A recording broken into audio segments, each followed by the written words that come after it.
It was nearly 2 a.m. on a freezing December night, long after the lights of Harvard Yard had dimmed and the campus had slipped into silence, when a faint glow leaked from the basement window of the Jefferson Mathematics building, a place no undergraduate, let alone a stranger, was supposed to be at this hour.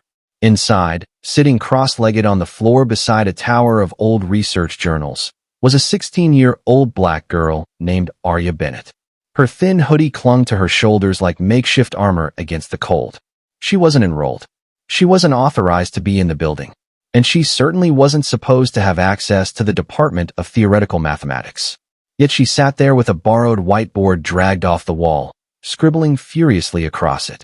Her hands trembled, not from fear, but from the intensity of thought as she worked through equations so advanced that even Harvard postdocs refused to touch them.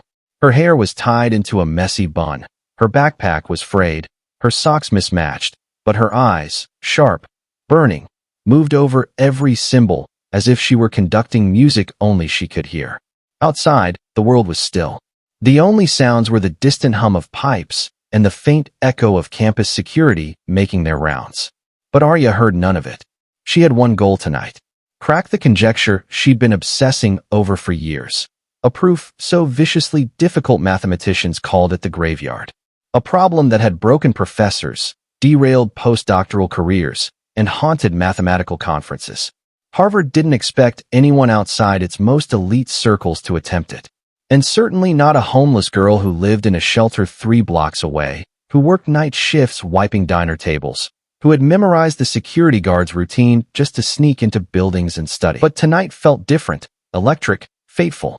The solution was close. She could feel it. She wrote a line, paused, erased it, then rewrote it faster, chalk squeaking under her grip. Her heartbeat thundered. Her breath fogged the cold air. Then, the door at the end of the hallway creaked open. The chalk fell from her fingers and rolled across the tiles, echoing like a gunshot. Panicked, Arya scrambled to stuff her papers into her torn backpack. If she was caught, she could be banned, arrested. Worse, footsteps approached. Slow, measured, not the heavy shuffle of the security guard, someone else. Someone who wasn't supposed to be here either. The shadows stretched across the hall. Then the figure stepped fully into the room. Arya's heart seized. Standing in the doorway, wearing a long wool coat and carrying a steaming coffee, was Dr. Wesley Grant, director of Harvard's Department of Mathematics, one of the most brilliant minds in the world. The man whose lectures filled in minutes. The man senior researchers chased for mentorship. The man Arya secretly idolized, watching his talks online at the shelter late at night. And now he was staring at a 16-year-old girl hunched on the floor, surrounded by a battlefield of complex equations she wasn't supposed to know existed. He froze. Then his eyes swept across the whiteboard, and he dropped the files in his hands. Papers fanned across the floor. He stepped closer slowly, as if approaching something fragile. This transformation, he whispered, pointing to the center of her work. No one has ever tried this. Not even my senior researchers. He turned to her, kneeling, almost reverent. Did you write this? Arya couldn't speak, could barely breathe. She managed a small, terrified nod. Dr. Grant exhaled as though the universe had just shifted beneath him. Do you understand what you're working on? Arya swallowed. A partial proof of the Albert conjecture. His head jerked up. The Albert conjecture. The impossible theorem. The career killer. And she, a girl with chalk-stained sleeves and torn sneakers, had met it head-on. But all Arya felt was fear. Please don't call security, she choked out. I'm sorry, I know I shouldn't. Stop, he said sharply, not angry but stunned. Who are you? Before she could answer, he noticed the corner of her backpack. An eviction notice, a hunger relief form, a worn bus pass. You're not a student, he murmured. She shook her head. Then how did you do this? I just love math. Those 5 words changed everything. Dr. Grant stood abruptly. Get your things, he said. You're coming with me. Understood.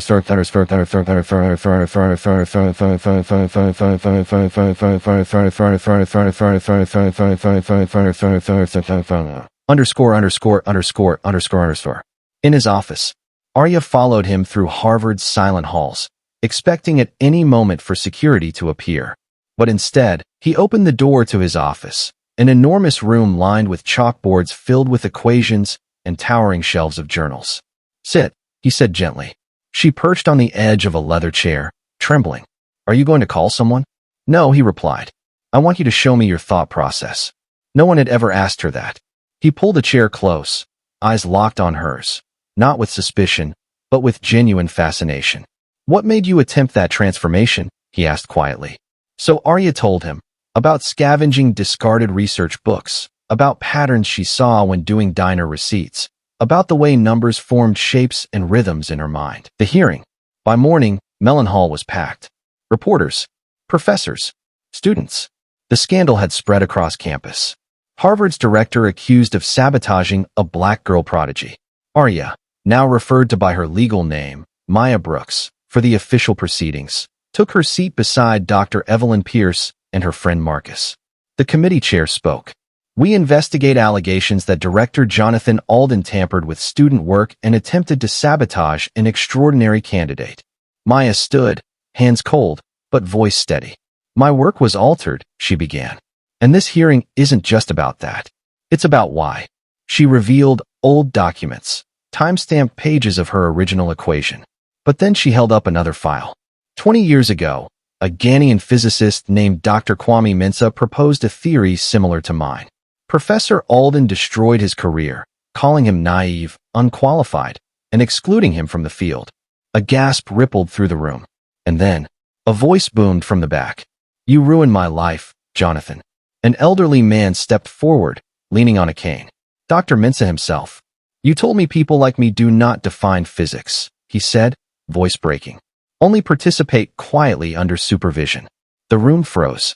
"And now you tried to erase her," he said, pointing at Maya. "Because she looks like the very man you erased." Alden had no words. The committee deliberated briefly, then the verdict came. "Director Alden, guilty. Effective immediately. You are removed from your position." The room erupted. But Maya turned only to Dr. Mensah. "You weren't wrong," she whispered. "You were early." He covered his mouth, overwhelmed. Then the committee chair added, "Miss Brooks, with Dr. Pierce's support, Harvard offers full sponsorship for your publication, research, and the National Fellowship. You will lead the project." Lead. Before she could speak, students flooded the hall, hundreds of them, carrying notebooks, lab coats, posters, signs. One banner read, "Maya Brooks, the black girl who redefined physics." They didn't chant her name. They chanted her equation. ZPC, ZPC, ZPC. It echoed across Harvard Yard. Dr. Mensah took her hands, voice trembling. "This," he whispered, "is your legacy." Maya shook her head gently. "Ours," she said. "It's ours." The cold November wind swept through the open doors as though the universe itself leaned in to listen. For the first time in her life, Maya Brooks felt the world open, not in fear, but in infinite possibility. Because brilliance had finally been seen. Because truth had finally won. Because history had been rewritten. And she was the one who wrote it.